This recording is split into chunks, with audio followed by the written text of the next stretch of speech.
I'm really honoured to have a guest today, Russ Hudson. Russ is arguably the kind of world's leading Enneagram teacher, author of many books, including the Blue Bible of Enneagram, the Wisdom of the Enneagram. Has a very busy international teaching schedule, and when he touches down briefly between those trips, he lives in New York City, which is where we are right now, in his apartment. Russ also maintains a continuing spiritual practice himself, and has done for many decades. Formerly a graduate of Columbia University, and just an all-round kind of nice guy, so I think you're going to enjoy him. So thanks for being on the show, Russ. Thanks, Jack. So just as I'm going to assume mostly in this interview that people have some background in the Enneagram, but just in case there's anyone who's tuning in that doesn't, could you just very succinctly say why the Enneagram should be of interest to someone? Right, that's a good question. Well, the Enneagram is, a lot of people use it just to understand a bit about their personality, and that's fine. Yep. But it was originally designed to be part of personal development, spiritual practice, becoming more awake, conscious. And what's unique about it is it helps us zero in on some of our greatest capacities, Yep. things that are in our are supporting that process, but also helps us see our favorite distractions. It helps us see how we can open up our hearts and minds, and it's quite wonderful. And then, why is it, 5 hours or 5 days or 5 minutes later we're back to the old business? So it helps us to learn to be mindful and to be conscious of the patterns that we get into, that we take to be ourselves. And because of that, it shows us ways, it helps us to remember or to notice when we're doing that, and reminds us that there are alternatives. And in our work and in our relationships, that's a pretty handy thing to know about, in my experience. So I live in Boulder. There's a lot of people in Boulder that think the marketeer is called spiritual, but not religious. Right. They're not part of a sort of traditional religious structure, but have some kind of spiritual practice, meditation, yoga, tai chi. So my question is, obviously more people are aware of the Enneagram now than maybe even 10 or 20 years ago. Oh yes. Yeah. True. So just talk to that a little bit. Are people more spiritually aware now? Is that a growing segment? Are young people more spiritually aware? And do you foresee a time when everyone would know what the Enneagram is, and would that be a good thing? Well, it's a tricky question, because I think that people are tuning into what's traditionally been addressed by spirituality in a lot of different ways. Yes. Some of them are turned on through conventional, traditional religious practice. Some are not at all. And I think more generally, I would say that there are more people tuned into some of the values that spirituality addresses, things that are valued from a spiritual orientation. But I don't know percentage-wise how many more people are actually seriously getting into cultivating practice and really trying to develop their consciousness. I'm sure. What do you mean by cultivating practice? Well, like meditating, like doing your tai chi, like doing something daily, and working with teachers or colleagues to cultivate your awareness and see the barriers. And there are a lot of people doing that. Is it a huge number more than there were in the 1970s? I really don't know. I think more people know about the language of spirituality. I think people are more informed about Buddhist ideas or Hindu Right. ideas or mystical kind of, what do I want to say, perspectives from a lot of different traditions. But I don't know how many more are actually taking it seriously in that way. And if you're in certain circles, it certainly seems that way. Yes. You're hanging out in Boulder, you're in San Francisco, or you're a certain place here in New York, it's going to seem that way. But I don't know if that's how it is out there in the wide, wicked world. But I'd like to think it's true. So is there a kind of quantity-quality question in there, and to the extent that, it might be that eventually everyone, you say, oh yeah, I know what the Enneagram is, it's that 9-pointed thing.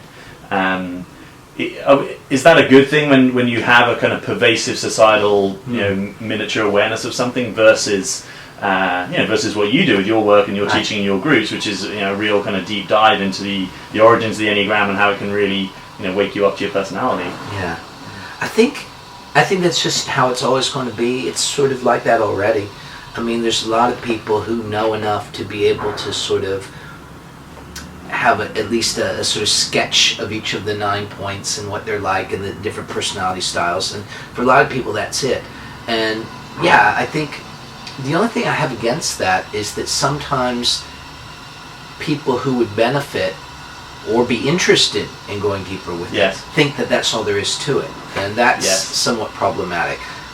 So I don't think we can do much about what people do. I mean, people will take anything. I mean, look at yoga. I mean, yoga is this ancient, comprehensive, spiritual discipline and practice, or it can be just a power workout. Yeah. And, okay, it works as a power workout. I've got no problem with that, except in that then sometimes people don't find out there's more to it. Yes. And maybe many people won't want to, but I'd like more people to be aware that there is more to it. Yes, okay. That's so in a sense it's the sort of the conveyor belt from the initial awareness of it into that there's something bigger there and you know what that is. Exactly. Like I meet people who are serious practitioners, people who have been doing their yoga practice for a long time, or they've been doing a Zen practice, or they're serious. They're people really trying to awaken, and they've got this sort of market version of the Enneagram, and they think, oh, well, that's that typing thing. And well, no, wait a minute. There's actually more to it than that. Yeah. I'd love to not have to have that conversation, but I'm not holding my breath. Got it. So when people first learn the Enneagram, obviously, there's a little bit of, oh, that's what a type 1 looks like, and oh, you're maybe a type 2, and oh, that's a very type 3 thing to do. Yeah. Is it necessary for people to put people in an Enneagrammatic box when they first learn the Enneagram, and in order to kind of progress to a more profound understanding? I don't know if it's necessary, but it tends to happen. Okay. I mean, I think a lot of us, I talk with some of my colleagues. I was just chatting with my friend Tom Condon in Japan a couple of days ago, and we're just, when people get a new toy, they want to play with it. Yeah. You get your new car, you want to drive it around, and it's the same thing. When people first make these distinctions, I think it is part of how they learn it, running around trying to figure out everyone's type. But again, it's like what we were saying before. I hope then that people will go past that and not just get hung up and think that that's what it's about. Yeah.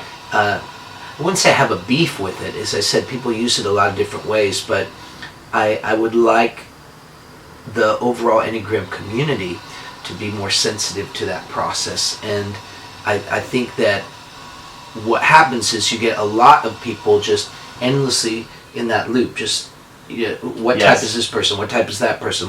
That's interesting, but that won't change your life really. Yes.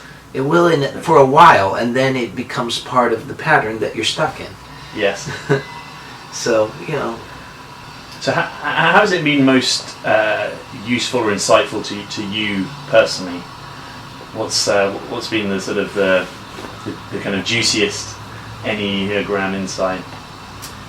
Well, I'm an Enneagram 5, and so I think studying it in this kind of system helped me with my practice. I came to the Enneagram through the Gurdjieff work, and so I learned it as not really a typing system at all. I learned it as a model of processes and laws, as they say, that operate, and I learned it as part explicitly as a support for being present.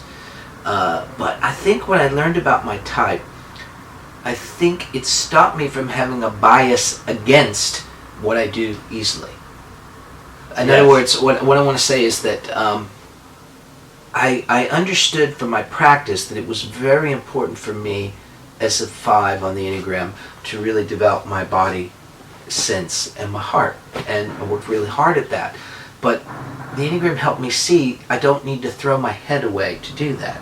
In fact, the whole model of it being about balance and balancing and being more inclusive about the different parts of ourselves is what appeals most to me about it, and I think what's been most helpful to me.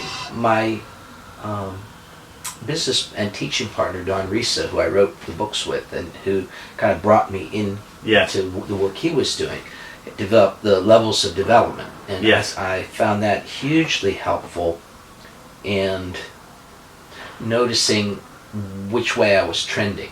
That it helped me recognize symptoms that maybe I wasn't quite as high consciousness as I thought. And there's a lot of the Enneagram, and if you're using it well, it's really about busting ourselves with love. Just seeing That's a nice how expression. when you're around everybody, we're all talking consciousness and awareness and congratulating each other on our being at the top of whatever particular model we've got. It's very Never met anyone like that. whatever it is, it's very important, I think, to just notice that we're not always there, and that little things can get us Way off track. right back into our weird old stuff, and it's good to recognize that and be humble about it, and no big whoop, get right, brings you back to the moment. Yeah. So when you were saying that the levels of development were kind of particularly useful to you, just so people kind of know how to use that, is that to say that you looked at a type 5 at certain levels and thought, oh, I'm kind of showing up like that? Yeah, Okay. and to begin to recognize the symptoms. It's like you notice if you're getting a cold, right? Yes. You get sniffles and a little scratch in the throat or whatever it is. You're beginning to cough a bit. Same thing. I would notice as a 5, I'm feeling antagonistic toward people. I don't really want to be around people. My mind is going a bit more than I prefer it to. I'm not sleeping much, etc., etc. And just little things that we noted and marked helped me say, hold on here, bro. Let's get some breathing going here. Let's get a little grounding. I think you might think you're doing fine, but perhaps something else is going on. And it helped me to recognize how often there are layers of what's going on in this that we're not aware of. Yeah. And this is why I also think that the Enneagram is this great meeting of psychology and spirituality, where you're using the tools of spirituality, but you're bringing them to an awareness of your psychological defenses and patterns. Yeah. Because they don't necessarily have the news about our latest evolution. Yes. So what still has you most excited about the Enneagram? I mean, you've, what, 30 plus years you've been involved in this work. What are you currently exploring? What are you currently writing about? What's got your attention? Well, I think the Enneagram is this amazing lens that helps us see what we haven't been seeing. Mm-hmm. And I think that works individually, like I was just saying, but it also works collectively. It works in dyadic relation, but it works in groups too. And I've become very interested in what does it mean for people to function together, to love each other, without necessarily losing the ground in something deeper. And my experience is a lot of times people are able to do that, like if someone's going through a process, a group can hold them, or we're all meditating together, we're all praying together, all very well. But now it's time to dig that ditch. Now we've got to plan this meeting. Now we've got to figure out what we're going to do for vacation this year. And suddenly, it all goes out the window. And I'm just more and more interested in studying and working with people to find out what keeps us connected with our depth while we're doing things together.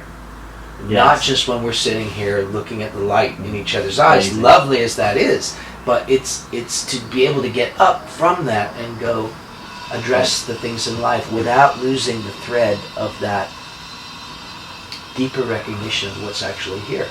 Yes. Yeah. I'm very sympathetic to that. That's obviously we co-presented on conscious productivity at the conference, and that's very much how do you maintain contact with self and presence whilst also hopefully addressing many of the world's problems. That's it, and that's very interesting to me. And as a result, I've gone back and been looking at a lot of the, how shall I say, philosophical underpinnings of the Enneagram and some of its early history, and how those threaded into various trends in spirituality and philosophy and even science in the Western tradition. And as you know, I've been looking at how some of these ideas go all the way back to Egypt and the great antiquity. Not the Yul Brynner version of Egypt, but the actual reality of it, which is far more mysterious and interesting than mostly what we learned in school about Egypt. Yeah. So just on that, I mean, you're talking as far back as what, 10,000 BC, maybe. Well, that would be my friend and colleague John Anthony West has been showing how there's a lot of evidence that human civilization is a lot older than we People think. Yeah. We're not talking about necessarily Atlantis or aliens or something. I don't know. I just think there's a lot of evidence that human intelligence and culture goes back much further than we think, and there's evidence for it in a lot of parts of the world, and there's growing consensus amongst people willing to look at the data that there is something to this. Made the cover of New Scientist recently. Right. This evidence, and National Geographic had a cover story about this wonderful temple they found in Turkey called Göbekli Tepe, which is undoubtedly was covered over around 11,000 BC. Wow. So this beautiful stone temple carvings, and no one debates it. This is how old the thing is. But there's not supposed to be anything like that around that early in our current mainstream models of human history. Yet there's more and more accumulating evidence that humans were smarter a lot earlier than we thought, and cultural a lot earlier than we thought. I don't see why that's such a shocking idea. But it does make you wonder. And what's interesting about it, what were the bases of civilization, other than the obvious things of feeding each other and mutual protection? You can't find any of these civilizations that weren't spiritually oriented, and interestingly too, astronomically oriented. Oh, really? They all had. It's like Stonehenge. It took them a while to figure out. It's an observatory really, and there are places like that out in the desert in Egypt, and all the earliest kind of Neolithic stuff they find, or even some Paleolithic, has astronomical orientation. I find that interesting. Don't know why, but it ought to be curious. And as John would say, you don't need to know the 26,000 year cycle of the precession of the equinox to plant the corn. You don't need to watch the stars. Most people, without any knowledge of the stars, kind of know when the summer's coming. So there must have been something bigger going on. What's your perspective on? I know Ken Wilber sometimes takes issue with what he would call green meme thinking, where people, in their desire to acknowledge what is great about traditional societies, can sometimes sort of venerate them beyond perhaps what developmentally was going on there. So do you have a sense, sort of, like morally, politically, socially, spiritually, what was the kind of, what in your sense, and maybe there's some things we can't know about this, but what was your sense of how developed the Egyptian society was? Well, I think there's a lot of things we have now that obviously they didn't, but what they did have was a cohesive society where they were aware of the context of their lives in a way that we are not. They were aware of the rhythms. They lived in awareness of the cycles of the cosmos, of the earth. They built their buildings. They didn't. We know the Chinese had this feng shui, where you're aware of how you arrange things, right? The Egyptians took that to another whole level. Everything that was built in relation to the other buildings, in relation to the land, the river. They was a kind of harmonious and contextual awareness that I think very important for our time. It seems to have dropped out of our awareness. Right. And vis-a-vis Ken, I tend to agree that people idealize various kind of earlier developments of human society. But in the very model that he's working with there, which is the spiral dynamics model of Claire Graves, in the so-called second-tier thinking, which is what everybody's presenting, second-tier thinking, which to me is not achievable without presence. You see, one of the definitions of that is that you are able to see the utility and to work harmoniously with all the previous memes. You're not rejecting any of them. You're finding the gold in each of them. And I think we find ourselves at a pivotal time where society isn't yet at that second tier, but it's not going to get there if it's still rejecting or unconscious of elements of the first 6. Yes. You know, so yes, it's a reclaiming process. Right. Yeah. So you need. I think that there are things still to be mined from those memes, and I just notice my prejudice that comes up in different ones, and that would indicate I'm not yet at the second tier when those are arising. You know, maybe in that moment I'm not in the second tier. Yeah. Well, that sounds like good humility. Yeah. So what's the balance of the Enneagram obviously can help you become more aware of your personality, or this distinction between personality and essence. Yeah. What's the balance between experiencing yourself at your most present with having some experience of like mystical states? Are they the same path? Are they different paths? Are they equally as important?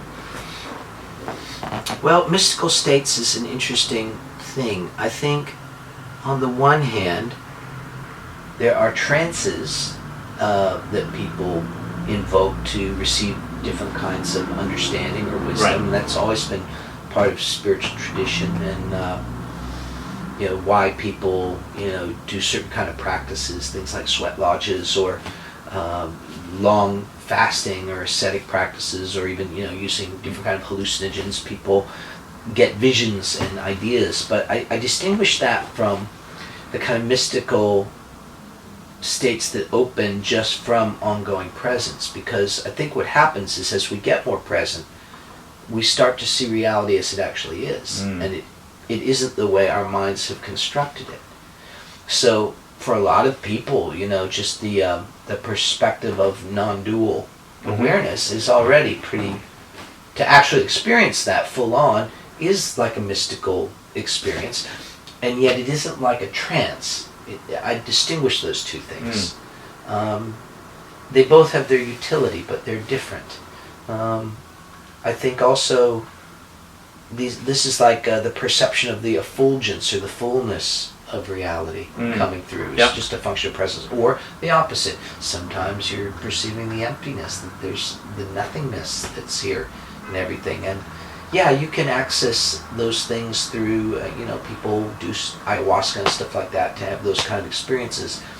But I also think that you can access a lot of that just by ongoing presence. What I notice is that with presence, those kind of awarenesses kind of shift and come and go, like all experience, like just conventional experience.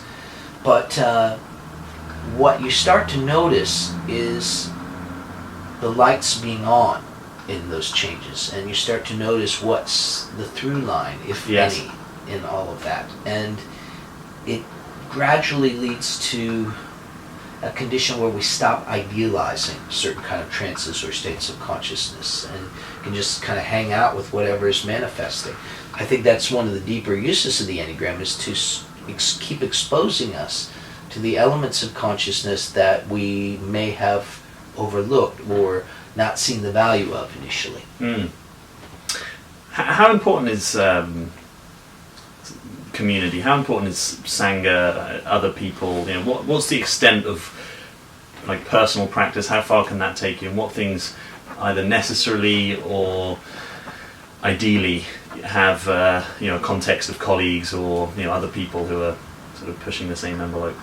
Sangha was certainly very important to me. And I did my original work in the Gurdjieff work, although I did some meditation training before that. But there it was taught that we can't do the work by ourselves. We need other people to reflect the imbalances that we probably are not going to see in ourselves. I think that they're both necessary. Maybe not in the same mix for people. I think that if you're not doing some sort of foundational practice, if a person's not, then community's not going to do that much for them. But I also think that you could be really meditating or doing your Tai Chi every day, and if you're not getting the sort of friction that comes from interacting with people, it just becomes almost like a vacation from life instead of something that develops your ability to live your life. I think community's big contribution is helping us see what we're not seeing, but also learning how to keep our presence, as we were saying before, with other people while we're doing stuff. And if we can't do that, I mean, what's the point? Yes. And are there other, so you could say self-love is like a sort of polarity that we need to manage. It's like, it's a sort of dynamic, it's not, there's no kind of way of ultimately reducing that. It's like an ongoing interdependence. Are there others of those that are within the Enneagram? Because the reason I ask, I was talking with, I don't know if you know, Beena Sharma, she's a colleague of Suzanne Cook-Reuters, that does a lot of work around polarities. Yes. We were saying from who's integral and who's not. One way of thinking about that is, do you get this idea of polarities, and can you kind of live in the context of polarities and how you manage them? So if that is an integral achievement, I know this year we had an integral Enneagram conference. What other polarities are there that exist in the Enneagram model, if any? Well, it's a main function of it, but the Enneagram, the symbol of the Enneagram has the circle and the triangle in it, and the engine of the Enneagram is that circle and triangle. Yes. And what does that represent, just quickly? Well, the triangle is saying that anything that's manifested, that is discriminatable, that is discernible, has explicitly within it polarity. Light doesn't mean anything without darkness. Yes. Up means nothing without down. Masculine, feminine, they define each other. Yes. And the universe is composed of those polarities, yin and yang. We could go on and on. However, the Enneagram says something interesting, and this is Egyptian and Western, that all polarities exist in a context, and that you can't work with the polarity unless you're conscious of the context that the polarity exists within. So I was thinking about one example of the law of three that people tend to understand. It's kind of a common way that you notice it, is that usually if you're in a relationship with someone, be they friend or lover or what have you, there's me and there's you and we're talking and we think that's the relationship. And most of the time we don't realize, we're not even really aware of ourselves or the other person. It's all going on in our head, the relationship. If you actually get a little present with someone, you actually start to feel the suchness of them and yourself, but you'll also notice that there's a third element that is, you could say, the relation, the field of the relationship, the relatedness. And when people feel that, we call that intimacy. Yeah. Right? Suddenly you feel that connection, you're really taking each other in, you're there, and as soon as you are, and the ego sort of spins around that, tries not to notice it, and then we remain just in the polarity. But as soon as the third element is in there, you can discriminate the polarity, but you're also aware of something bigger than that. And whatever is going on in the polarity finds its resolution in that bigger, deeper field. Like you're sitting there having this heated discussion of what to do about a situation, and suddenly you're actually making contact, and another kind of wisdom comes into play that holds the polarity but is not determined by it. Got it. So what would that, you mentioned for example male and female, what's the third point of that? Biologically the baby comes through that. But I think sex, for example, is the coming together of polarities. And the reason we want to come together is, in that sense, the experience of that third, we experience a kind of liberation from ourselves. And the finding, it's like that old Peter Gabriel song, the blood of Eden, the man and the woman and the man. And I find that interesting because even, I have a lot of students, friends who are gay, and it's not different for them. It isn't just the biology of that, but it's an energy thing. Yes. And the finding you don't have creativity, and you don't have eros without polarity, and yet the resolution of that eros is this law of three thing. And whether that's ecstasy or orgasm or a creative product or whatever, that comes through some kind of the polarity finding its resolution, because the result of the polarity, how can I put this, partakes of the field that's holding the polarity. That sounds cool. Yeah, it's hard to explain that, but you people have a sense of it. It's I always used to say that the law, I was talking with a colleague about that, the laws of the Enneagram, like Law of 3 and Law of 7, it's not like physical laws. We're not talking about a theory like gravity or something. It's more a way of looking at knowledge and information, a way of holding the process of thinking, of understanding things. In that sense, it's more like scientific method in a way. Yeah. But it's just a particular take on a way human consciousness seems to experience and resolve things. Yes. So, I know one of the things that you're writing about at the moment is the 3 instincts. Yeah. So just a few different questions on that. One is that, I don't know if you've come across this idea that if people have a certain dominant type, then there's, not always, but often we could predict what their least dominant type is. Yes. So, for example, dominant social types might have a least dominant self-preservation. And obviously, there's only a choice of 2. So, yeah. But do you acknowledge that pattern exists, or has that been less your experience? I don't go into it with those kind of particular assumptions. I go into it.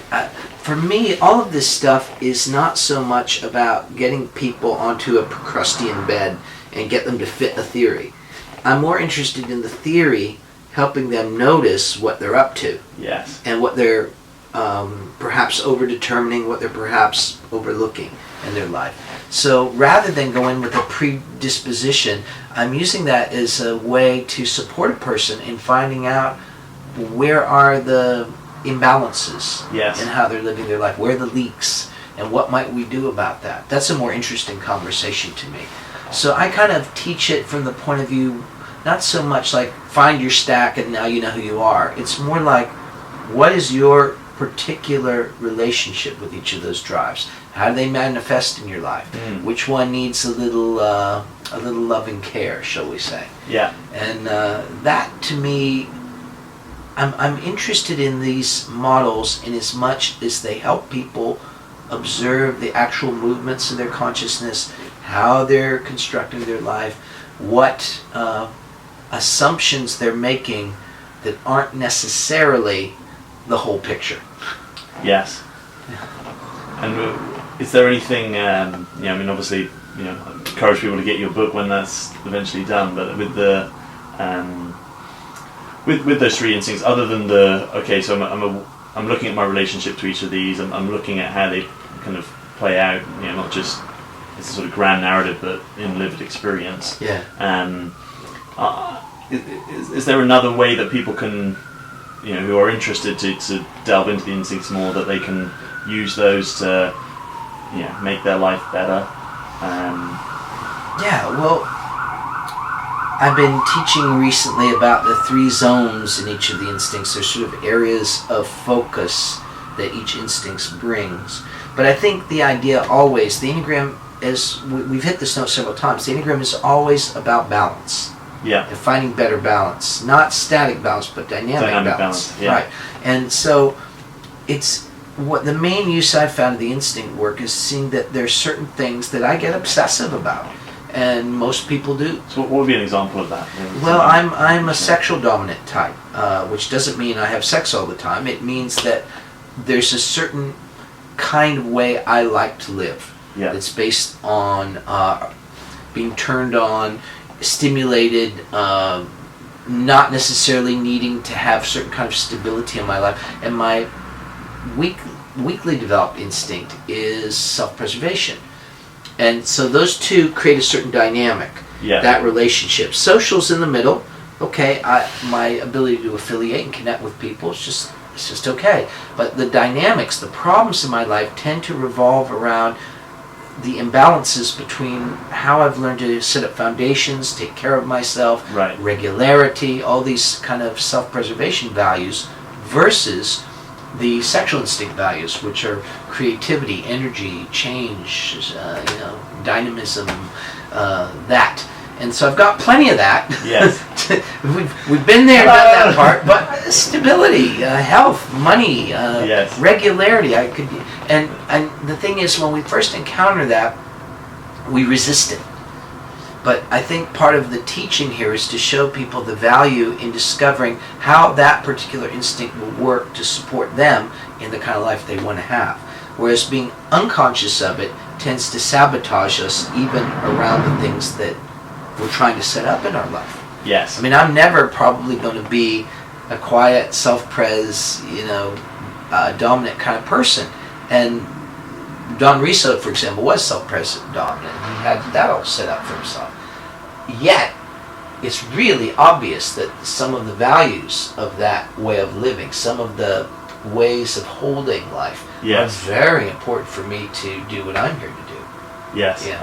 And just getting out of our prejudices about it. Yeah, it's kind of a humbling moment, that, isn't it? Oh yeah, and it's very hard to teach the instincts without it bringing up the prejudices, shame and prejudices that the prejudices I think come out of the shame. Yeah. But it's very hard to find people having a neutral conversation about it, or subtly or not so subtly putting other people down, including putting them down for their prejudices. As if we were having one in that moment, right? So it's really rich material, but it's an area that I think gets very close to the bone for a lot of people. It's very intimate stuff.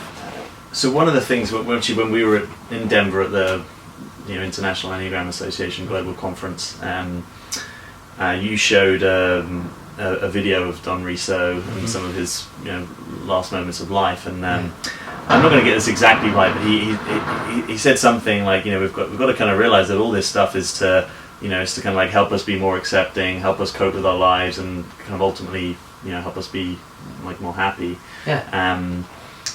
If you could kind of drive back to something sort of like most fundamental about learning the Enneagram, is that what it would be for you? Because sometimes in the pursuit of sort of presence, in some ways maybe people it doesn't necessarily make them happier. You know what I mean? It might make them, depending on how they use it, Well, I think happiness is a very important element of it, and that's what Don was speaking about. Don Riso was self-preservation 4. Yes. And as a 4, happiness was not his usual thing, although he was a pretty jolly guy sometimes in his life, but he struggled with it as a 4. And the quote he loved to reference came from Gurdjieff, who said that the man, to quote Gurdjieff, he says, the man who has found real happiness and cannot lose his happiness has nothing to learn. So I would say that the genuine happiness is only found from presence. It's not a function of the things that we think will make us happy. And that becomes significant, even sociologically speaking, because you look at the world and, what can I say, the despoiling of our planet is a function of people trying to make themselves happy in all sorts of ways that ultimately don't work. So, it's in a kind of like an addiction model. William S. Burroughs famously said, he says he thought the war on drugs or on addiction was madness because the whole society is based on it. It just maybe makes us feel a bit less mad or addicted. Yeah, but I think that the happiness Don was speaking about, which I'm acquainted with myself at this point, is what I like to call causeless happiness. It isn't caused by anything. I just found out a dear friend is dying just right before this interview, and life will continue to present things going our way and not going our way. Hellos and goodbyes, entries and exits, and it's always going to be like that. So if our happiness is based on having certain people, things, situations stay the same, well, that's not going to work. In fact, Buddha said that was the source of all suffering, right? So what is it then? And it seems to me, and this was Don's experience too, it was him, I think what Don would say, he found that as he abided more deeply in his presence, he found in the depth the very light he'd been looking for out there. Right? It is a quality of our human nature. It's a quality of our consciousness, part of the fabric of our humanity, this happiness. And it is a great motivator. Yes. I think that we want to be free of suffering as much as we can, and we want to be joyful. We want to be contributing. But I think that all of those things, and here again, it's Buddha and Christianity kind of meet here. You know, Christianity, Jesus said the truth will set you free. And what did he mean by that? I don't think he only meant truth about him.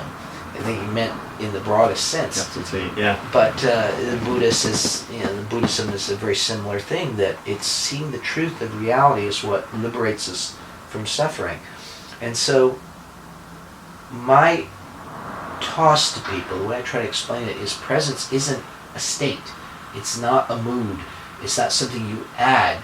It is you. It is your consciousness. It is your presence. Your presence is the presence of you, which ends up being indistinguishable, or it's certainly not separate from what we might call divine presence. We're like part of that. And I think to the degree that a person knows that, however they language it, philosophically, scientifically, religiously, I don't care, people who have found that in their experience tend to be happy, kind, creative, contributing people. Yeah. And in the end, that seems to be what's most important. Is there any sense in which a different instinctual, different dominant instinct gives any difference in the path to happiness? You know, is contribution equally as satisfying to people with different instinctual balance, for example? Well, I think I've suggested contribution is part of the social instinct, but everybody has a social instinct. I think if I were to look at it from that point of view, I think self-pres, the happiness comes from a kind of landing, of being at home in ourselves, feeling at home in our own heart, in our own body, in our own life, being landed in and loving the life that we have. And the particularities of it that's very spiritual to me, and that's the part I've worked on the most.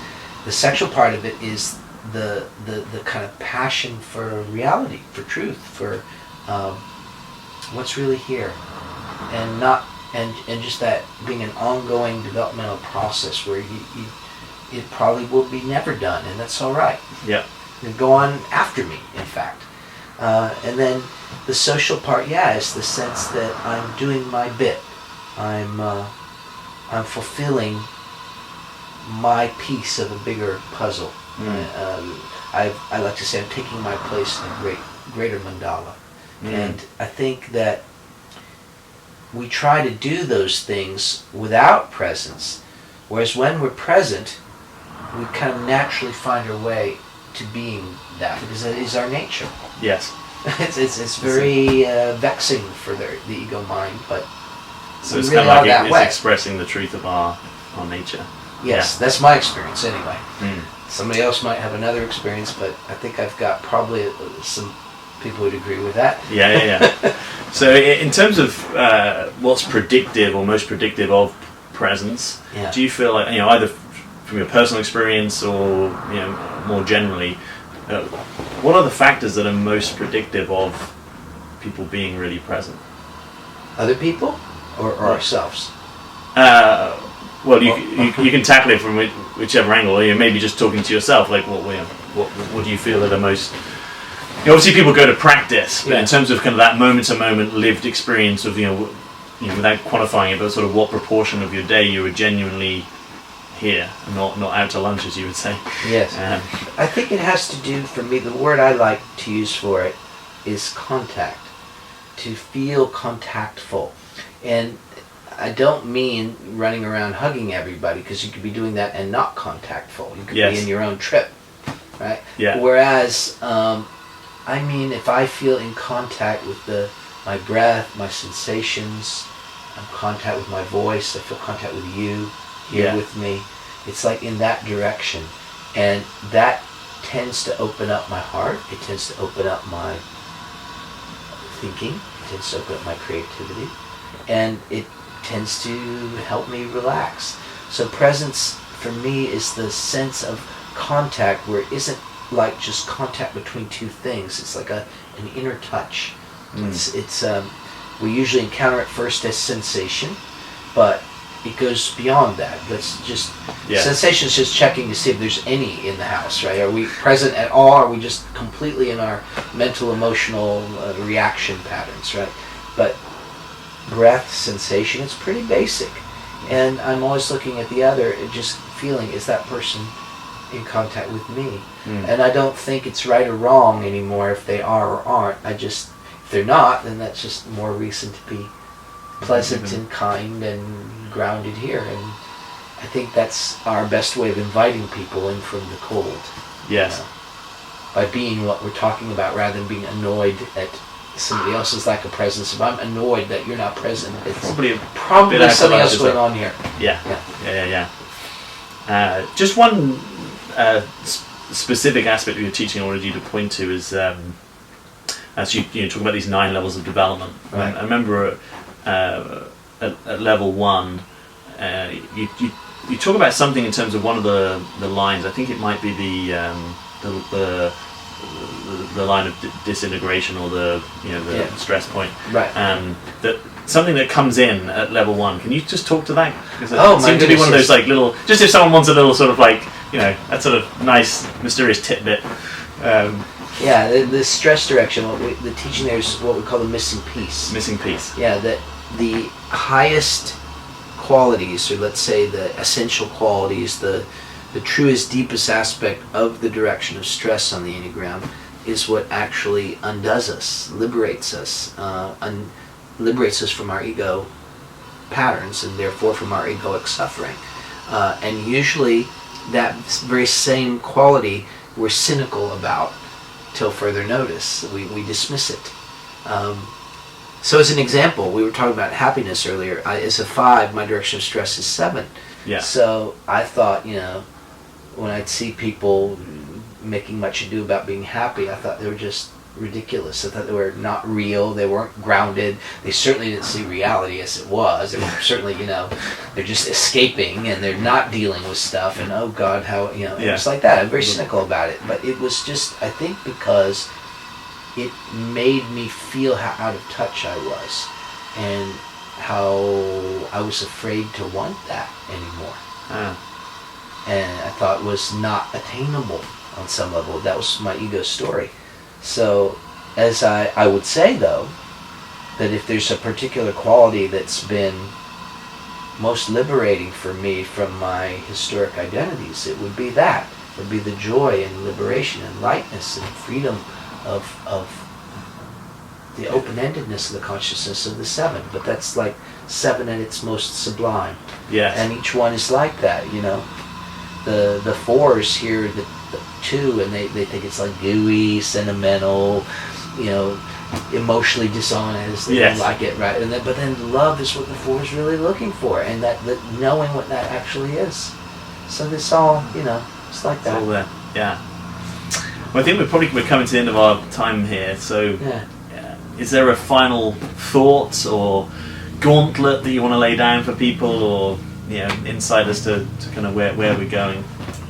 I would just say that there's so many cool and interesting things that you can do with the Enneagram, and it's endlessly diverting, and just there's so many things that spin off from it, so many things that you can get into and get fascinated by. That's what I'm trying to say in the Enneagram. But in the end, it's very important that we're remembering its primary purpose is to shed light on how we're living our lives and who we are from moment to moment and what is here that isn't the truest expression of what I've come to recognize as reality and who I am. Without judging that, without rejecting it, but to just keep noticing the patterns that want to galvanize my entire attention and see there's always more. So rather than it being something that's labeling or limiting people or stereotyping them, I just always I want people to remember that type is just a diving board. It's just a platform from which we go on to the much more fascinating discovery of the mysteries of being a human being. Mm. It's way more yummy than just It's having a definition of yourself. Yeah. So, Fantastic. yeah. Well, here's to there always being more. Yeah. Yeah. Thanks for coming on the show. It's been great spending time with you here. And Thank you, Jack. Good luck with the next stage of your teaching. Thanks so much. Yeah. Yeah. Thank you.